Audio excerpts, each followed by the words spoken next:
Theodore. He's a tugboat and a friendly tugboat too. A friendly tugboat too. Oh, Theodore likes to do the things that friendly tugboats do.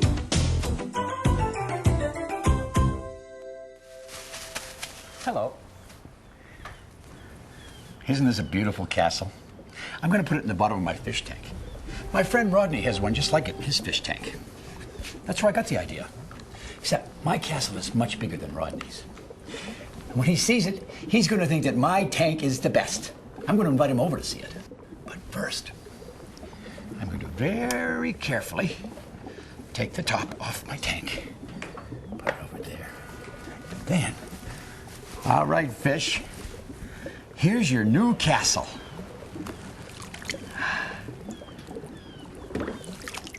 Oh, you look at that. It's supposed to sit on the bottom of the tank, but it won't sink. I'm getting a sinking feeling that I don't want to invite Rodney over. That's kind of funny, actually. You see, just the other day, Hank had a sinking feeling, too. And a sunken ship. One dark and moonlit night, out by the entrance to the big harbor deep beneath the waves, Northumberland submarine was cruising home from his underwater patrol. He saw something hidden beyond the edge of a great underwater cliff. He nosed himself around the edge and gasped out loud at what he saw. There, on the bottom of the ocean, lay a sunken ship, forgotten and mysterious. "Wait till I tell the tugs about this," he shouted.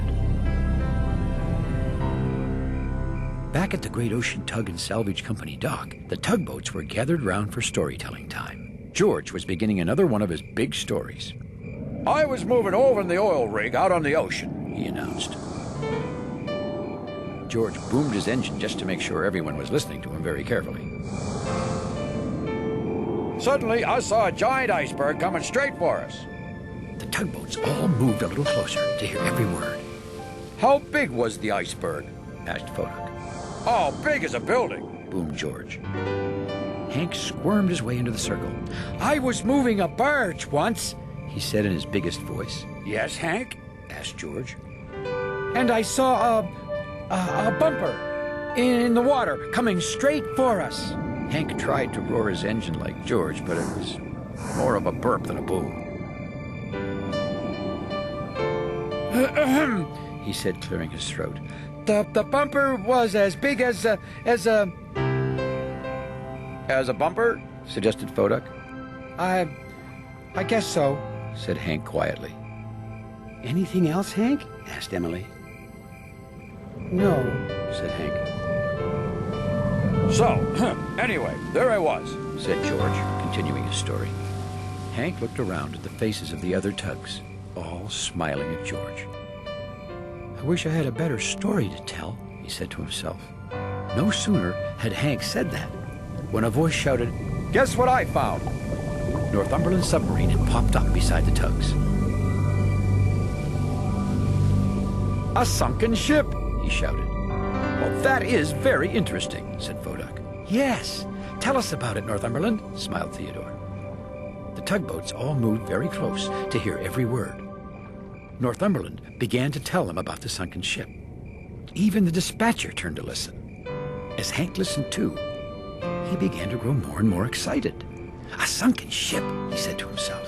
"If only I could bring that ship back up. That would be the best story ever."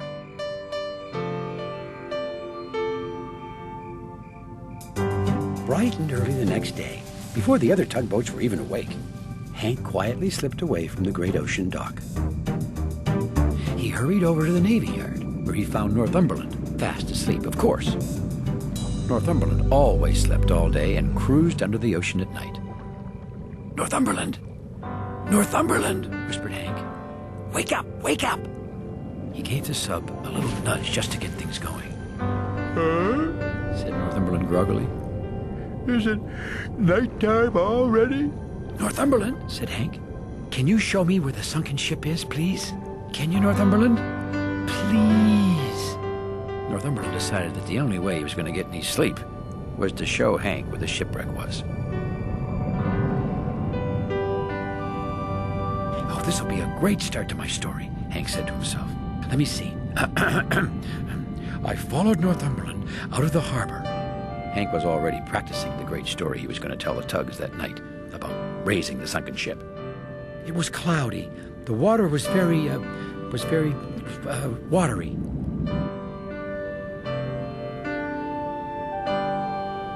Meanwhile, back at the Great Ocean Dock, the other tugboats were gathering around the dispatcher for the morning work meeting. "Where is Hank?" said the dispatcher. Well, Theodore looked around, and sure enough, Hank was nowhere to be seen. "It feels like a storm's coming in," Fodak told the group. Northumberland and Hank arrived above the sunken ship. It's straight down there, yawned Northumberland. "Thanks, Northumberland," smiled Hank. You're welcome, yawned Northumberland, anxious to get back to sleep. Hank began to lower his special hauling rope with a big hook on the end to raise the sunken ship. Down, down, down went Hank's rope into the depths.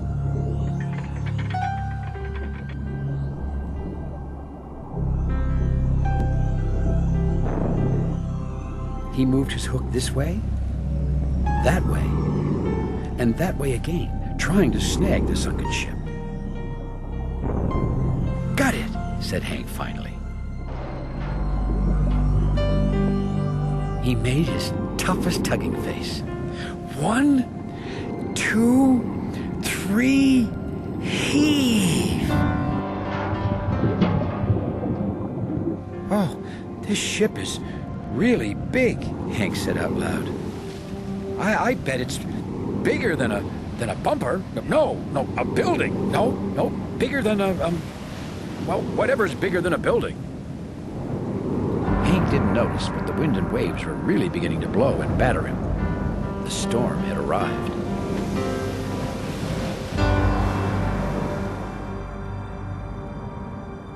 In the big harbor, the other tugboats noticed the storm too, and they also noticed that Hank was still nowhere to be seen.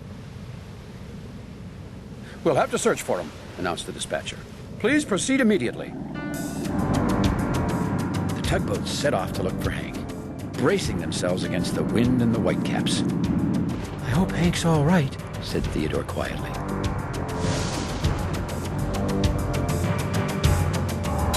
Hank was swinging and swaying this way and that in the storm. While down below, his hauling rope was swinging and swaying too, right around the sunken ship's mast. Hank tried to raise the sunken ship again, but it seemed his hauling rope was stuck on something. "Are you stuck there, boy?" a voice came hollering out of the storm. Hank turned and saw the little cable ship. "No," he hollered back.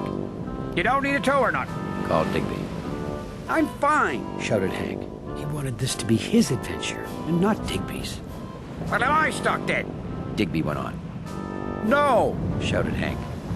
"Good, boy. Oh, good," said Digby. "Then I'm heading home.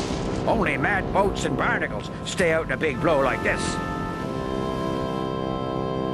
Hank smiled to himself. A big storm was just great for his story, and this was getting to be a really big storm. Suddenly, his engine quit. Hank had been working so hard trying to raise that sunken ship that he had used up all his oil.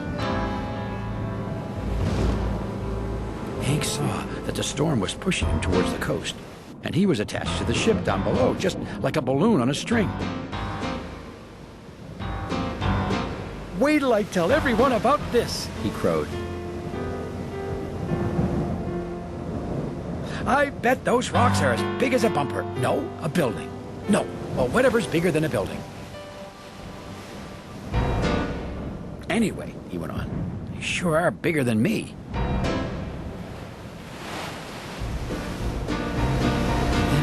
Hank had a thought. A terrible thought. "I think," he told himself, "I think I'm going to crash into those rocks."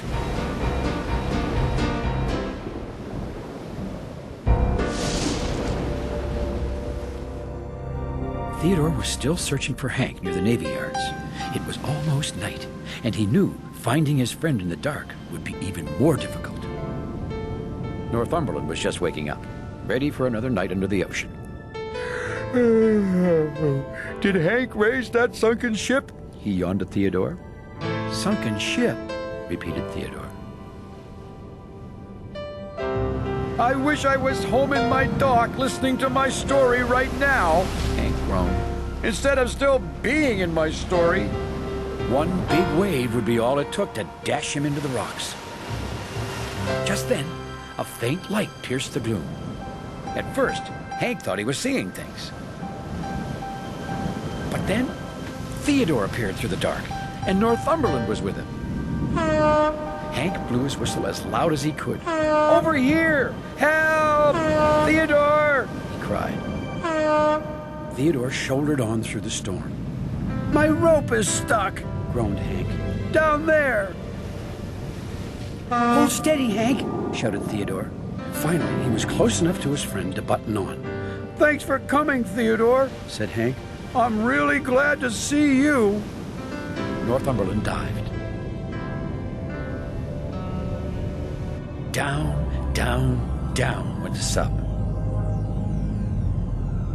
And soon he could see the trouble. Quickly, he began to untangle Hank's hauling rope.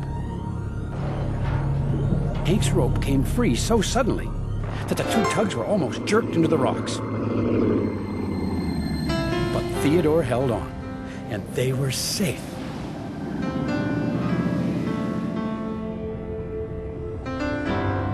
"Hank, you'll have a great story to tell everybody tonight," said Theodore as he towed Hank home.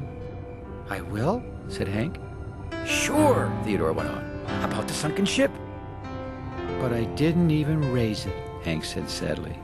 "I ran out of oil and I almost crashed. I wanted to have the best story, but instead, it's probably the worst story ever."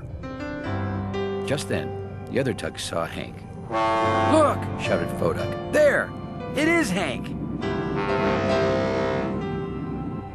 Theodore was helping him towards the dock. Everyone was overjoyed to see Hank safe and sound again. "Tell us what happened, Hank," said Emily. The tugboats all moved very close to hear every word. I tried to raise a sunken ship," Hank began, but then he stopped. He looked around at all the smiling faces, and suddenly he knew just what to say. "But the very best part of this story," he told the tugs, "is the ending. It's when I came home to all my good friends." That's a great story, Hank, said Foduck. "It sure is," agreed Theodore. I remember when I raised a sunken ship once, interrupted George. I think it was a supertanker. Well, the tugs all had a very good laugh about that.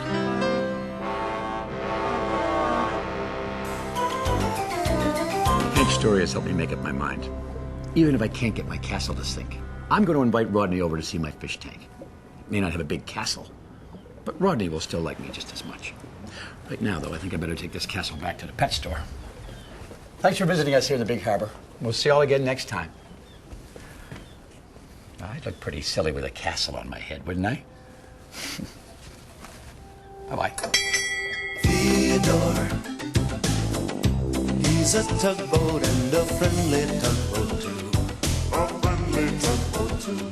Oh, Theodore likes to do the things that friendly tugboats do. Pushing and a pulling in the great big harbor, in the great big world is so much fun. So many brand new things to discover. Waking with the sun, gotta get the job done. Oh, Theodore and Emily, Foduck, Hank and George, and the harbor master too.